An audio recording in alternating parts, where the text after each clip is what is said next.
¿Qué hubiera pasado si Judas no hubiera traicionado a Jesús? Imagina por un instante, ¿y si el destino de Jesús hubiera girado en una dirección completamente distinta? ¿Qué pasaría si el acto que marcó el inicio de su pasión, la traición de Judas, nunca hubiera tenido lugar? ¿Cómo se transformarían los días finales de Jesús, la fe de sus seguidores, el destino del pueblo judío y el curso de la historia humana si aquel beso en Getsemaní no hubiera ocurrido? ¿Qué significaría para un mundo antiguo lleno de esperanzas mesiánicas, para un imperio romano en su apogeo, y para las generaciones que heredarían estas historias?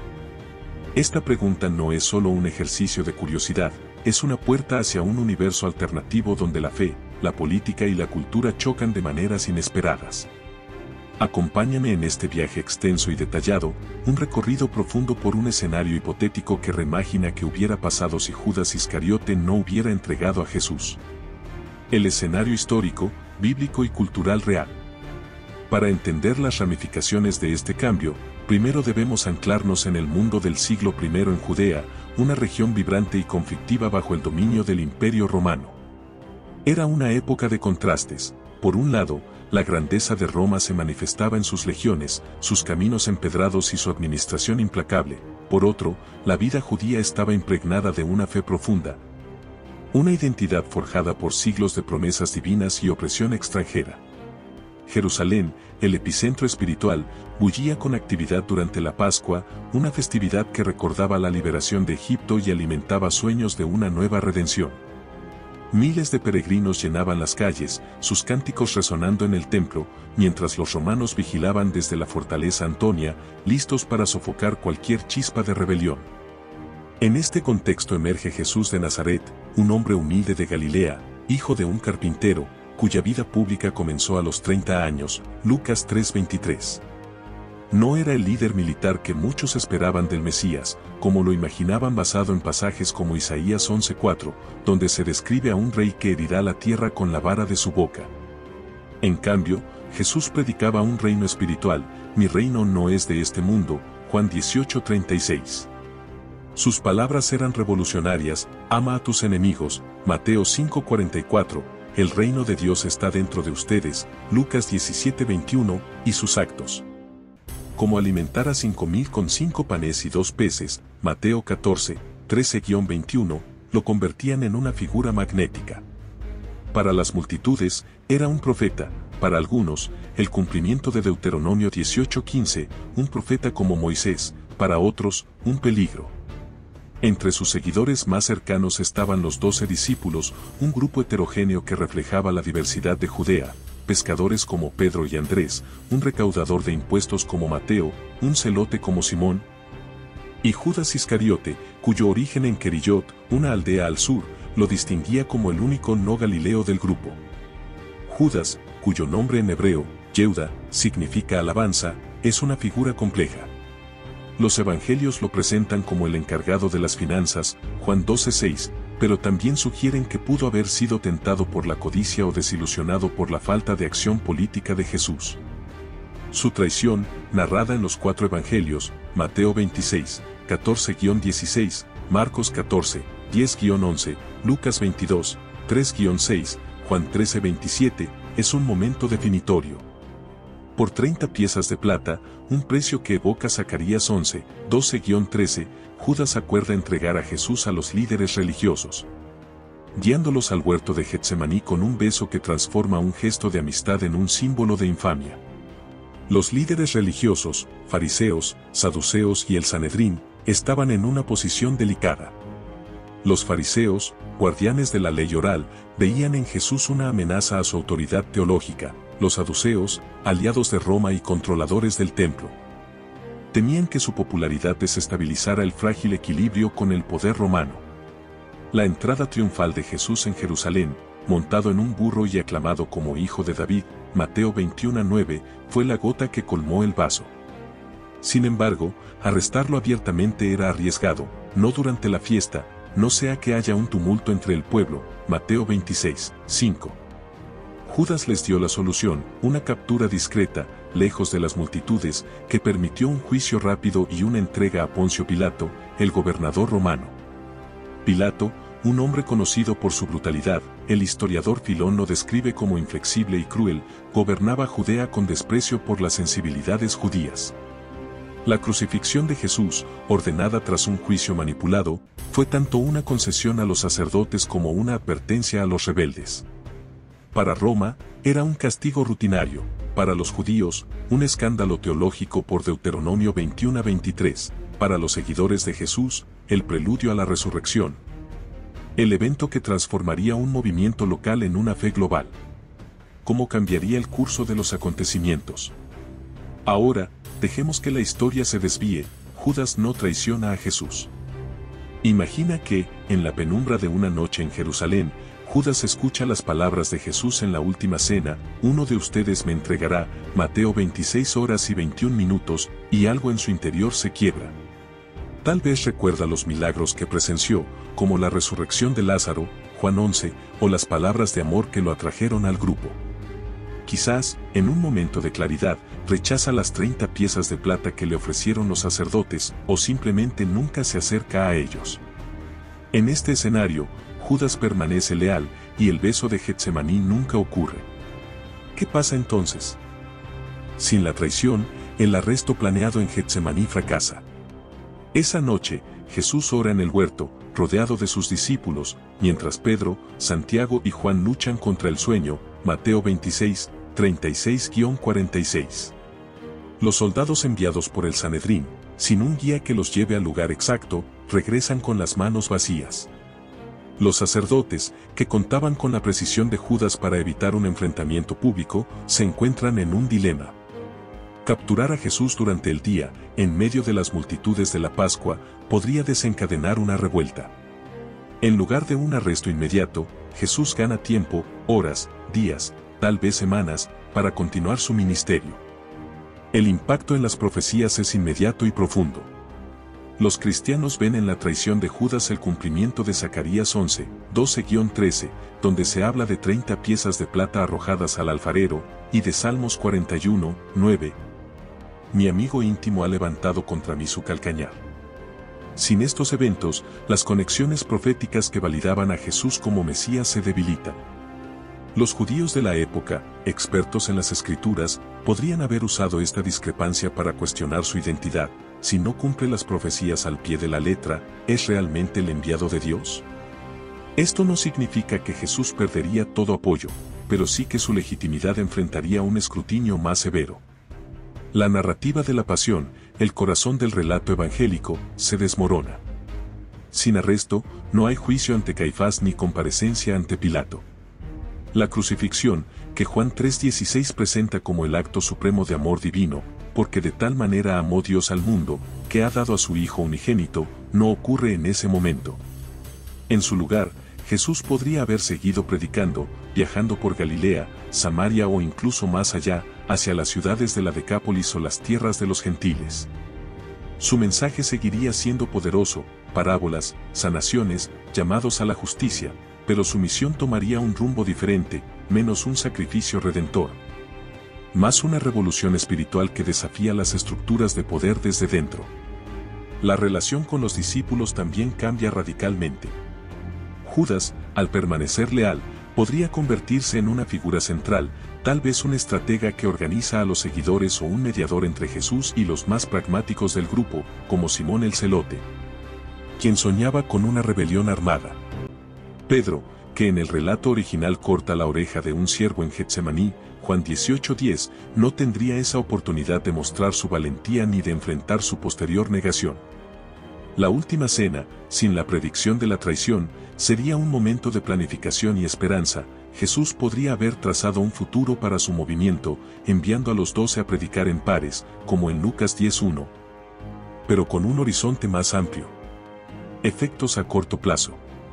A corto plazo, la ausencia de la traición genera un torbellino de cambios inmediatos.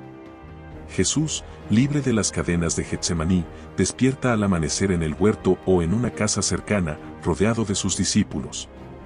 Tal vez decida permanecer en Jerusalén, desafiando a los líderes religiosos con su presencia durante la Pascua, o regrese a Galilea, donde las multitudes lo reciben con cánticos y ramas de palma. Su ministerio continúa, enseña en las sinagogas, sana a los enfermos, debate con los escribas. Las calles de Capernaum se llenan de rumores, el maestro sigue entre nosotros, ¿es este el momento en que Dios nos librará de Roma? Los discípulos, aliviados, se reorganizan. Pedro, con su carácter impetuoso, podría proponer una marcha a Jerusalén, maestro, que el pueblo entero te proclame rey. Juan, más introspectivo, pasa las noches anotando las palabras de Jesús, creando un registro que podría haber sido el primer evangelio. Judas, redimido en este escenario, asume un rol práctico, cuenta las ofrendas, distribuye comida a los pobres, organiza a los seguidores que llegan de aldeas lejanas. María Magdalena, siempre cerca, reúne a las mujeres que apoyan a Jesús, tejiendo una red de devoción que sostiene al grupo. Los líderes religiosos, en el Sanedrín, entran en pánico. Sin Judas, su plan de captura nocturna se desmorona. ¿Cómo lo atrapamos sin provocar un levantamiento?, se preguntan en sus cámaras de piedra. Podrían intentar un arresto público, pero las multitudes que aclamaron a Jesús días antes, Mateo 21:9, no se quedarían de brazos cruzados. Otra opción sería desprestigiarlo en debates, como intentaron en Mateo 22:15-46 con preguntas sobre impuestos o la resurrección, pero Jesús siempre lo superaba con respuestas ingeniosas. Dad al César lo que es del César, y a Dios lo que es de Dios, Mateo 22:21. Frustrados, podrían apelar a Pilato, acusándolo de sedición, pero sin pruebas concretas, sin Judas, sin arresto, su caso sería endeble. Pilato, desde su residencia en Jerusalén, observa con desdén. Sin la presión de los sacerdotes ni el temor a disturbios durante la Pascua, Jesús no es una amenaza inmediata. Sus espías le informan, habla de un reino, pero no reúne ejércitos. Pilato, un hombre que ordenó masacres por menos, como el incidente con los galileos en Lucas 13:1, podría decidir esperar, dejando que los judíos lidien con su profeta. Sin embargo, si el movimiento creciera, su paciencia se agotaría, y un edicto romano podría caer como un martillo. El pueblo, dividido, reacciona con fervor y escepticismo. Los seguidores de Jesús lo ven como un signo divino, Dios lo protege, es el Mesías. Otros, más pragmáticos, murmuran, si es el enviado, ¿por qué no expulsa a los romanos? ¿Dónde está el reino de David? Sin un evento dramático como la crucifixión, la fe de las multitudes depende más de los milagros y las palabras de Jesús que de un acto redentor. Esto lo hace vulnerable, su popularidad podría crecer, pero también podría desvanecerse si no cumple las expectativas mesiánicas de liberación política. Impacto a largo plazo. A largo plazo, este escenario reescribe la historia de la humanidad en formas que apenas podemos abarcar. El cristianismo, como lo conocemos, se basa en la creencia de que Jesús murió y resucitó para redimir a la humanidad, 1 Corintios 15, 3-4. Sin la traición de Judas, la crucifixión no ocurre en ese momento, y el núcleo teológico de la fe, el sacrificio expiatorio, se pierde. Si Jesús vive más tiempo, tal vez años o décadas, su legado sería el de un maestro ético y espiritual, no el de un salvador crucificado. Sus enseñanzas sobre el amor, la justicia y el reino de Dios seguirían siendo transformadoras, pero sin la resurrección como prueba de su divinidad, el cristianismo podría no haber surgido como una religión distinta. Imagina un movimiento que permanece dentro del judaísmo. Sin la cruz, los seguidores de Jesús podrían haberlo visto como un profeta preparatorio, un precursor del Mesías político que aún estaba por venir. Esto evitaría la ruptura entre judíos y cristianos que marcó los primeros siglos, con sus acusaciones mutuas y persecuciones. Jesús podría haber sido recordado como un rabino venerado, un reformador como Gamaliel o Hillel, cuyas enseñanzas influyeron en el judaísmo sin dividirlo. Sin embargo, esto limitaría el alcance universal de su mensaje. Pablo de Tarso, cuya conversión en el camino a Damasco, Hechos 9, depende de un Cristo resucitado, seguiría siendo un fariseo, y el Evangelio no llegaría a los gentiles de Roma, Corinto o Efeso. La iglesia primitiva, si existiera, sería un grupo pequeño y localizado, predicando en las sinagogas de Judea y Galilea. Sin el martirio de Jesús como catalizador, los discípulos podrían haber carecido del fervor que los llevó a enfrentar persecución. En el escenario real, La resurrección y la muerte de Jesús inspiraron a Pedro a predicar en Pentecostés, Hechos 2, y a Esteban a morir como mártir, Hechos 7.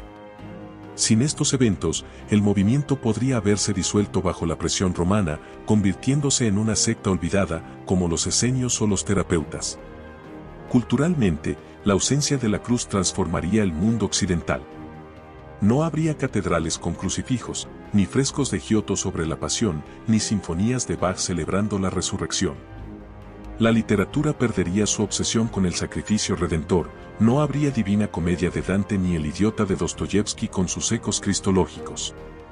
En su lugar, podríamos imaginar una tradición basada en las parábolas de Jesús, el sembrador, el buen samaritano, el hijo pródigo, como cuentos morales que enseñan virtud, pero sin la promesa de vida eterna.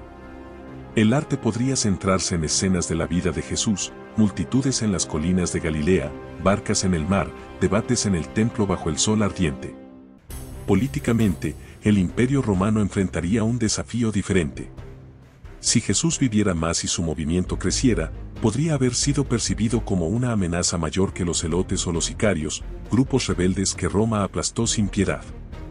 Una revuelta pacífica inspirada por sus palabras, bienaventurados los pacificadores, Mateo 5:9, podría haber desconcertado a las autoridades, pero también podría haber provocado una represión brutal.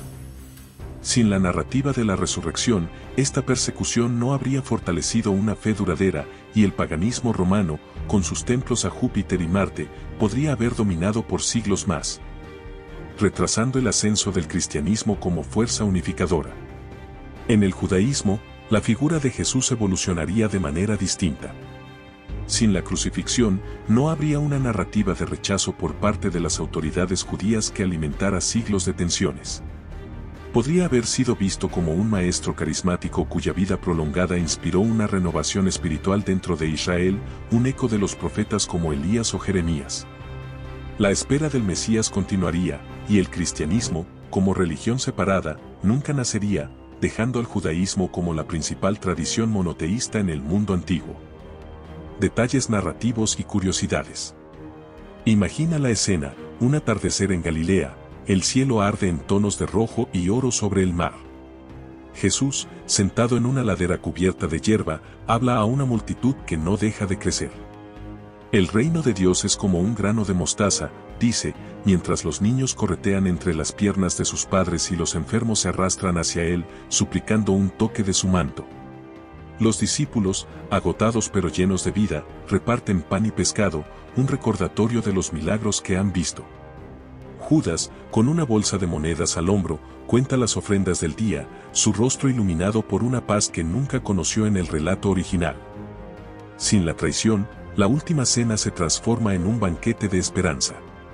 En lugar de un anuncio sombrío, uno de ustedes me entregará, Jesús podría haber compartido un plan, iremos a Samaria, a Tiro, a Sidón, el reino no tiene fronteras.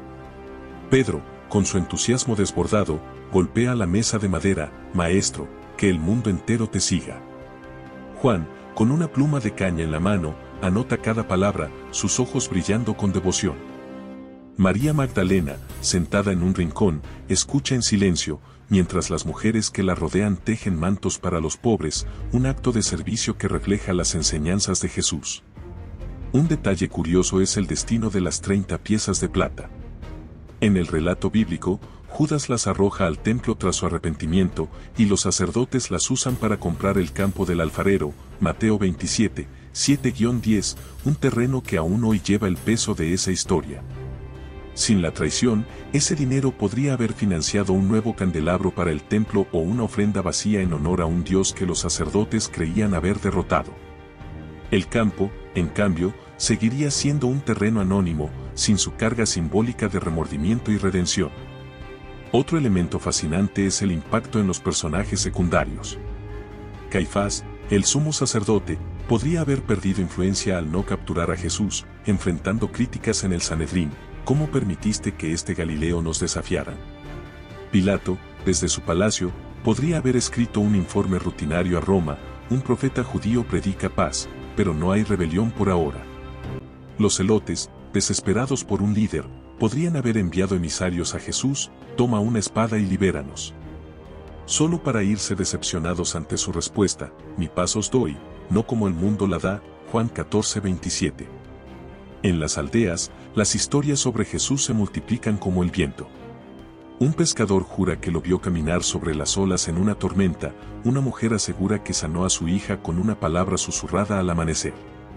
Sin la crucifixión, estos relatos se convierten en la base de su legado, leyendas que pasan de generación en generación, pero sin un evento definitivo que las ancle en una fe universal. Los romanos, desde sus torres de piedra, escuchan con desdén: otro profeta judío. Pronto será olvidado. Pero en las colinas, las multitudes siguen llegando, atraídas por un hombre que habla de un reino que no pueden ver. Reflexión final. Si Judas no hubiera traicionado a Jesús, el mundo que conocemos se desvanecería como un reflejo en el agua. En lugar de un Salvador crucificado y resucitado, tendríamos a un maestro cuya vida prolongada habría inspirado a miles, pero cuya falta de un sacrificio definitivo podría haber limitado su legado a las fronteras de Judea. El cristianismo, si llegara a existir, sería una fe de ética y comunidad, no de redención eterna. La cruz, ese símbolo que ha adornado catedrales, collares y corazones, sería reemplazada por una colina verde, un mar tranquilo, una voz que sigue resonando en el viento. Este escenario nos muestra cuán frágiles son los hilos de la historia. Un acto de lealtad en lugar de traición podría haber silenciado el eco de la resurrección, dejando a la humanidad con un mensaje hermoso pero incompleto.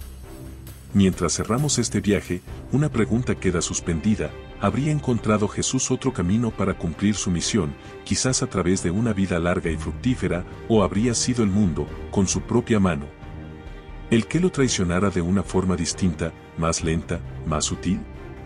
La respuesta, como las olas que rompen en la orilla de Galilea, se pierde en el horizonte, invitándonos a soñar, a reflexionar, a imaginar un mundo que nunca fue.